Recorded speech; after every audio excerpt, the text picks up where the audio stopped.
Cambridge board के ज़ेरे तालीम तलबा की बड़ी तादाद ने फिजिकल इम्तिहानात की मनसूखी के लिए GT रोड गुजरात पर बैनर्स और प्ले कार्ड्स उठाकर एहतजाजी मुजाहरा किया और जबरदस्त नारेबाजी भी की। एहतजाजी तलबा मुतालबा कर रहे हैं कि ऑनलाइन क्लासेस के बाद फिजिकल इम्तिहानात देना हमारे लिए मुमकिन नहीं। बरतानिया समेत दीगर ममालिक में कैम्ब्रिज के इम्तिहानात मनसूख कर दिए गए हैं तो पाकिस्तान में क्यों लिए जा रहे हैं। तलबा के मुताबिक पाकिस्तान में A लेवल के इम्तिहानात 28 अप्रैल और O लेवल के फिजिकल इम्तिहानात 10 मई को हो रहे हैं, जिनकी मनसूखी के लिए मुल्क भर में तुलबा एहतजाज कर रहे हैं। तुलबा ने मुतालबा किया है कि हमें भी दीगर ममालिक की तरह टीचर असिस्ट ग्रेड्स दिए जाएं ताकि हमारा मुस्तकबिल महफूज रह सके।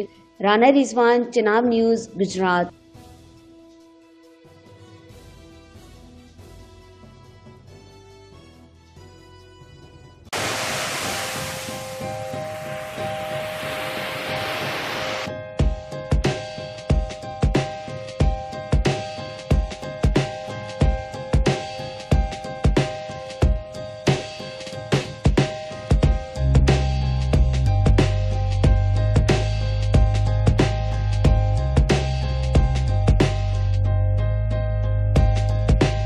हर खबर पर पहली नजर सिर्फ चनाब न्यूज पर।